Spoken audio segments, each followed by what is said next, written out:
बिस्मिल्लाहिर्रहमानिर्रहीम। अस्सलाम वालेकुम दोस्तों, आज के इस ऑडियो लॉग में हम डिटेल से बात करने वाले जो अहमद नूरानी ने स्टोरी पब्लिश की है फन फैक्ट्स के ऊपर कि जनरल बाजवा किस तरह से over the night multi millionaire बन गया, बिलीनियर बन गया, किस किस ने किस तरह से किसको पैसे दिए। ये वो तमाम तर चीजें हैं जो हम इस ऑडियो लॉग में कवर करने वाले हैं। और एक्चुअली मैं इस स्टोरी के पीछे जो वजह है वो भी मैं बताऊंगा, लेकिन वो मैं किसी और व्लॉग में बताऊंगा। मैं यहाँ पर यह बताने की कोशिश करूंगा कि जनरल बाजवा ने कितने पैसे कमाए, ये तमाम तर चीजें इस ऑडियो लॉग में स्पेसिफिकली बताऊंगा। अब जैसे कि आप सबको पता है कि जब भी कोई करप्शन करता है तो वो तमाम तर पैसे अपने फैमिली वालों के ऊपर छुपाने की कोशिश करता है कि मेरी फैमिली के इस मेंबर के पास पैसे चले गए, मेरी फैमिली के उस मेंबर के पास पैसे चले गए, और फिर वो स्लोली ये तमाम तर पैसे पाकिस्तान से बाहर भेजने की कोशिश करता है। शहबाज शरीफ की भी तमाम तर फैमिली मेंबर्स के पास पैसे पहुंच गए थे। इसी तरह से नवाज शरीफ ने भी जितने पे पैसे ट्रांसफर किए थे वो सारे के सारे उसके फैमिली मेंबर्स के पास पहुंच गए थे, और उन सब ने मिलकर पाकिस्तान से बाहर ट्रांसफर किए और फिर वहां पर प्रॉपर्टीज करी। ये भी एग्जैक्ट सेम केस है जो पाकिस्तान के अंदर हो रहा है, और ये इसी तरह से केस है जो ओमनी ग्रुप वाला केस था जो पाकिस्तान के अंदर हो रहा था, जो आसिफ अली जरदारी ने करने की कोशिश की थी। अब यहाँ पर जो अहमद नूरानी कह रहे हैं कि वो कह रहे हैं कि मानूर साबिर है वो जनरल बाजवा की बहू है, और साबिर मिट्ठू हमीद जो कि लाहौर का एक ताजिर है उसकी बेटी है। अब शादी से तकरीबन 8 दिन पहले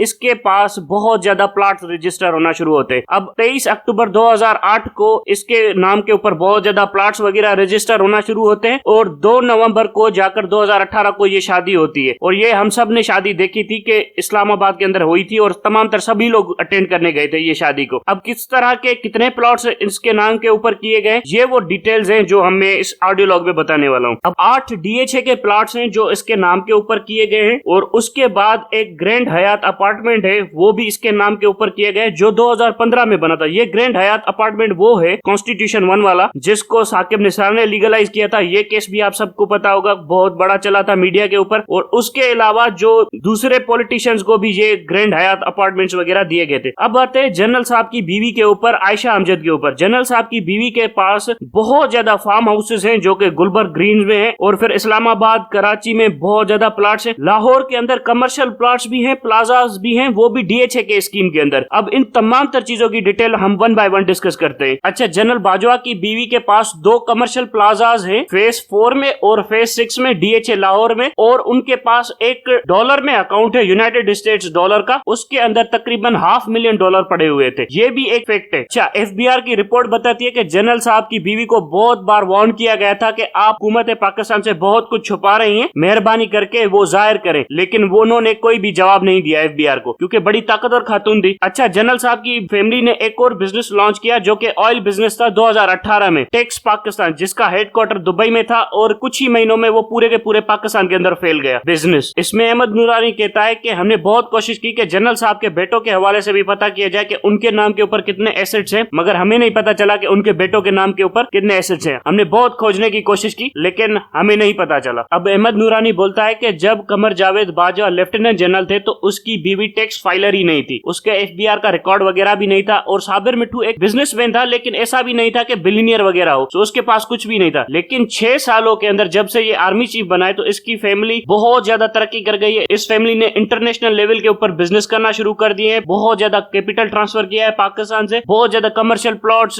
residential plots, farm houses Karachi के अंदर, लाहौर के अंदर और इस्लामाबाद के अंदर खरीदना शुरू कर दिए, जिनकी टोटल वैल्यू $12 बिलियन बनती है, $12.7 बिलियन। ये मतलब तकरीबन $13 बिलियन के करीब पहुंच जाती है। अच्छा, अहमद नूरानी कहता है कि हमने DG ISPR से भी बात करने की कोशिश की, उसने फोन काट दिया, उसने हमारी बात ही नहीं सुनी, कैसे सुनेगा, उसके जनरल की पोल खुल गई है। और उसके अलावा साबिर मिट्ठू हमीद जो है, जो कि जनरल बाजवा के बड़े बेटे की जो बीवी है उसका बाप है, मतलब उसका ससुरी हुआ जनरल बाजवा के बेटे का। सो ये वो बंदा है, इसको भी पूछने की कोशिश की, ये भी बंदा सिटी गुल हो गई और इसने भी कोई जवाब नहीं दिया। ये तो बाबा आसिफ अली जरदारी से भी 10 कदम आगे चले गए। अब बात है जनरल बाजवा की बीवी आयशा अमजद के ऊपर के उसके नाम के ऊपर कौन सी प्रॉपर्टीज वगैरह है। अब कमर जावेद बाजवा ने 2013 में जो रिटर्न फाइल किए थे उसमें उसने बताया था कि उसकी बीवी के नाम 3 प्रॉपर्टीज है। ये 2013 की बात हो रही है। 8 मरल्ला का कमर्शियल प्लॉट था फेस 8 में, DHA लाहौर के अंदर, डिक्लेयर्ड वैल्यू 30 लाख के करीब थी। और एक केनाल का प्लॉट था DHA इस्लामाबाद के अंदर जिसकी डिक्लेयर्ड वैल्यू 15 लाख के करीब थी। और तीसरा था 8 मरले का कमर्शियल प्लॉट फेस 4 में और DHA लाहौर के अंदर जिसकी डिक्लेयर वैल्यू 25 लाख रुपए थी। ये वो 3 प्लॉट थे जो 2013 में जनरल कमर जावेद बाजवा की बीवी के नाम के ऊपर थे। अब स्टोरी ये है कि जनरल बाजवा ने ये जितने भी रिटर्न जमा कराए थे वेल्थ के हवाले से वो 2013 नवंबर 30 में करवाए थे, लेकिन उस उसके बाद जनरल बाजवा ने 3 बार रिवाइज स्टेटमेंट दी, सितंबर 17, 2017 को, नवंबर 2, 2017 को, नवंबर 8, 2017 को, और ये रिवाइज स्टेटमेंट दी। रिवाइज स्टेटमेंट में जनरल बाजवा ने डिक्लेयर किया कि इसने बहुत ज्यादा और भी प्लॉट खरीदे हुए थे, लेकिन वो बताना भूल गया था, मतलब उसने डिक्लेयर नहीं किए थे, इसीलिए वो रिवाइज स्टेटमेंट में इन तमाम तर चीजों को बता रहा है। और वो तभी रिवाइज स्टेटमेंट फाइल करता है जब वो आर्मी चीफ बने हुए उसको 1 साल हो चुका है। अब ये वो चीज है जहां पर बड़ी गड़बड़ दिख रही है हमें। अगस्त 10, 2016 में जनरल बाजवा की बीवी आयशा अमजद ने अपने टैक्स रिटर्न फाइल किए एफबीआर के अंदर। वजह यह थी कि जनरल बाजवा को आर्मी चीफ बनना था और उसकी बीवी को डिक्लेयर करना था, और उसके बाद नवंबर 2016 के बाद उन्होंने अपनी एनुअल टैक्स रिटर्न फाइल करना शुरू कर दिए, जो कि ओरिजिनली सबमिट किए थे उन्होंने अक्टूबर 28, 2016 में, 3 हफ्ते पहले जब जनरल बाजवा आर्मी चीफ बनने वाला था। मतलब जनरल बाजवा के आर्मी चीफ बनने से पहले उन्होंने सिर्फ अपने टैक्स रिटर्न फाइल किए थे। वजह यह थी कि आर्मी चीफ बनने से पहले उसकी वाइफ के ऊपर एक रिक्वायरमेंट थी, वो पूरी करना जरूरी थी। अच्छा, यहाँ पर एक और फैक्ट है कि 2016 में जब आयशा अमजद ने 8 के करीब प्रॉपर्टीज और शो की थी, तो उन्हें ऐसे नहीं शो किया था कि ये कोई प्लॉट्स हैं वगैरह, बस उसे कहा कि 8 अदर एसेट्स हैं जिनकी कोई वैल्यू नहीं है। लेकिन 2018 अप्रैल 17 को जनरल बाजवा ने उन्हें डिक्लेयर किया, और उसमें यह डिक्लेयर करने की कोशिश की कि 2015 से पहले इनकी वैल्यूज वगैरह जीरो थी, मतलब एक खंडर की जमीनें थी, उनकी कोई वैल्यू नहीं थी, कोई कीमत नहीं थी, लेकिन अचानक से 2018 में उनकी वैल्यूज बढ़ गई। सो ये है वो चीज जो इसके ऊपर अहमद नूरानी फोकस दिलाना चाहते हैं। अब 2017 के अंदर जो उन्होंने फाइनेंशियल स्टेटमेंट दोबारा जमा कराई, उसके मुताबिक 9 इन अदर स्टेट्स आ गए, मतलब 9 और स्टेट्स उन्होंने डिस्क्राइब करना शुरू कर दिया कि वो भी और मेरे नाम के ऊपर है। उसमें एक कमर्शियल प्लाजा था फेज 4 डीएचए लाहौर के अंदर, और एक अंडर कंस्ट्रक्शन 4047 स्क्वायर फुट का फ्लैट था फेज 5 के अंदर डीएचए लाहौर के अंदर, और जिनकी मार्केट वैल्यू पहले बताई नहीं गई थी, मतलब मार्केट में इनकी क्या वैल्यू है ये समझाई भी नहीं गई थी, बताई भी नहीं गई थी। अब इंटेंशनली नहीं बताई, अनइंटेंशनली नहीं बताई, ये देखना होगा। अब आते हैं 2018 के वाले टैक्स रिटर्न्स के अंदर। अब 2018 में जो टैक्स रिटर्न्स आयशा उमर में फाइल किए हैं, उसके अंदर बताया गया कि उसके पास जितने भी प्रीवियस प्लॉट्स वगैरह थे वो मौजूद है, 5 और कमर्शियल और रेजिडेंशियल प्लॉट इसमें ऐड कर दिए जाए, और एक फॉरेन करेंसी का अकाउंट भी है जिसके अंदर टोटल डॉलर्स पड़े हुए हैं वो $3,84,166 पड़े हुए, जिनकी पाकिस्तानी कीमत तकरीबन 3,56,91,882 रुपए बनती है। सो ये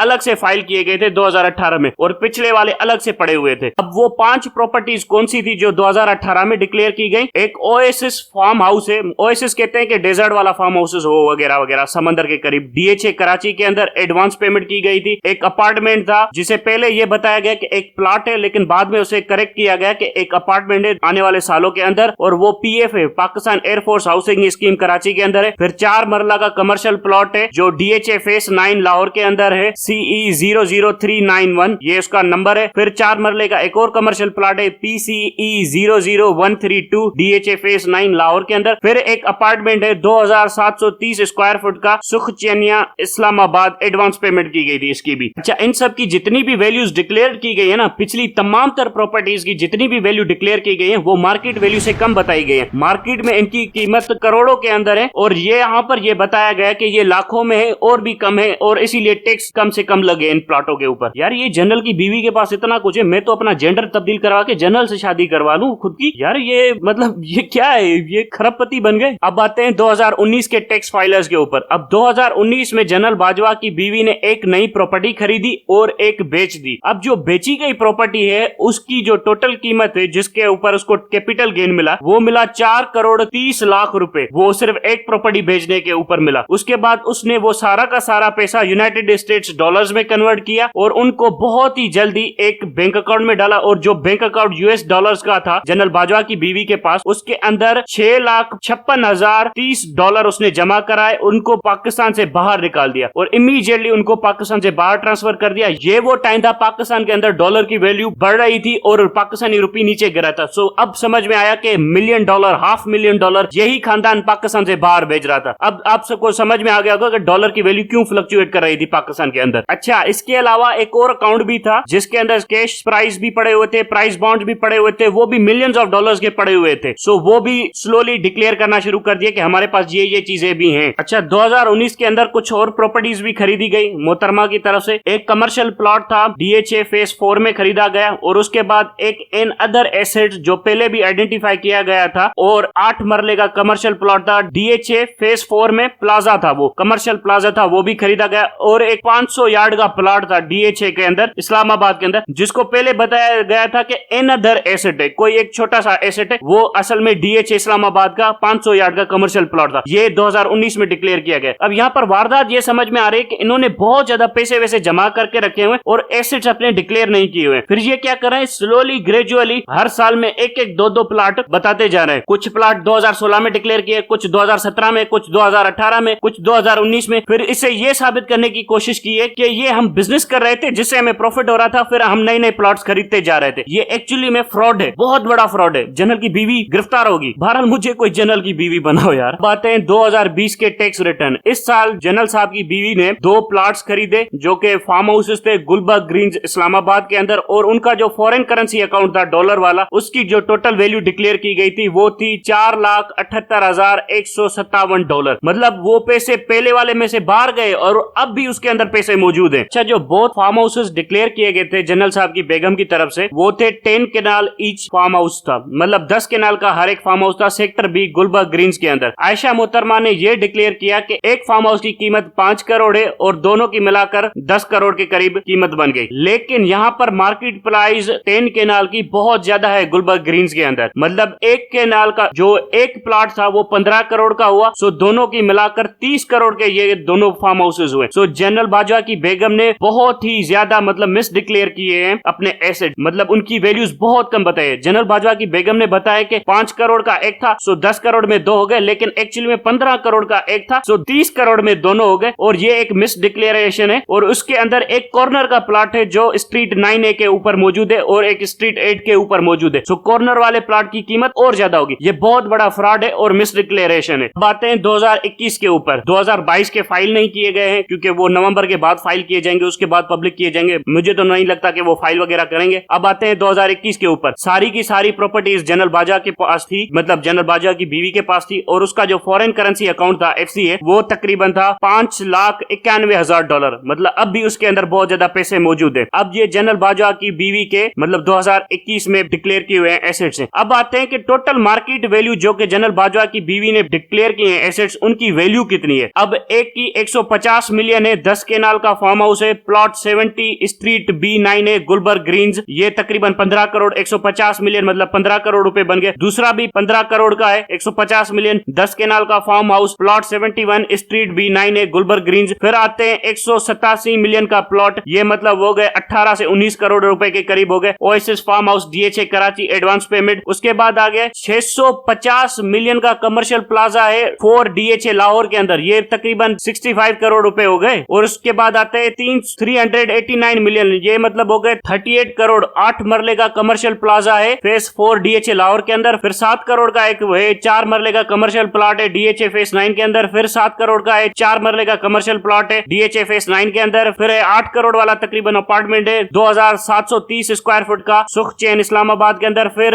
1 करोड़ 25 लाख का प्लॉट है, वो है 4047 स्क्वायर फुट का फ्लैट है, मेरे ख्याल में हाँ फ्लैट है, फेस 4 DHA लाहौर के अंदर। उसके बाद 95 लाख का एक प्लॉट है 500 यार्ड का, ये फेस 2 एक्सटेंशन DHA इस्लामाबाद के अंदर है। और उसके बाद 90 लाख का एक प्लॉट है जो है तकरीबन अपार्टमेंट पाकिस्तान एयरफोर्स वाला हाउसिंग स्कीम वाला। ये है टोटल प्रॉपर्टी जो कि जनरल बाजवा की वाइफ के पास है। और इसके अलावा है 160 मिलियन के कैश, बॉन्ड्स, ऑर्नामेंट्स, मनी और ये मतलब ज्वेलरी वगैरह और फॉरेन एक्सचेंज करेंसी वगैरह सारे के सारे इसकी वाइफ के पास मौजूद है। अब तो जनरल बाजवा को 4 शादियां करनी ही चाहिए, ये इतना सारा माल एक बीवी लेकर क्या करेगी। सो अगर हम इन टोटल चीजों को सम अप करें तो जनरल बाजवा की बीवी के पास 2224 मिलियन, ये तकरीबन 2 अरब 20 करोड़ और 4 लाख करीब बनते हैं। ये 2 अरब 20 करोड़ के हवाले से प्रॉपर्टीज हैं जो जनरल बाजवा की बीवी के पास है। अब 2 अरब बहुत बड़ा पैसा होता है। और इसके अलावा जनरल बाजवा को जो रावलपिंडी के अंदर प्रॉपर्टीज वगैरह दी गई हैं जो कि उसके COS बनने के पर्क्स एंड प्रिविलेजेस हैं वो इसमें इंक्लूडेड नहीं है, वो बहुत ज्यादा अलग है। सो अगर कोई बताए कि पहले 0 था, 2013 में जो बंदी टैक्स फाइलर भी नहीं थी, वो आने वाले 6 सालों के अंदर जनरल बाजवा की आर्मी चीफ के टेन्योर के दौरान 2.2 बिलियन रुपीस मतलब 2 अरब 20 करोड़ रुपए की प्रॉपर्टीज की मालिक बन जाती है जब उसका हस्बैंड आर्मी चीफ होता है। सो ये तो बहुत ज्यादा घोटाला हो गया, सारे रेजिडेंशियल प्लॉट्स, कमर्शियल प्लॉट्स। सो हम सबको पता है ये सारा का सारा करप्शन का पैसा है, मगर मसला ये है कि ये साबित कौन करेगा, कोर्टें तो हमारी अंधी बैठी हुई है। अब इसके हवाले से एक और नीचे भी है, एक उनकी बहू है, उन्होंने भी माशाल्लाह से बड़े गुल खिलाए हुए हैं। सो ये वो तमाम तर चीजें मैं स्लोली बताता जाऊंगा और ये वीडियो काफी लंबी हो गई है, सो इसीलिए इसको यहीं पर रखते हैं। आपको आपको ये बार बार सुननी चाहिए ताकि आपको समझ में आ गए कि जनरल बाजवा की बीवी ने कितने गुल खिलाए। अब मुझे कोई जनरल की बेटी ढूंढ के दो भाई, सीधी सीधी बात है, मैंने शादी करनी है, मैं गुर्बत में मर रहा हूँ, यहाँ पर तो बड़े रोड़े लगे पड़े। Thank you very much.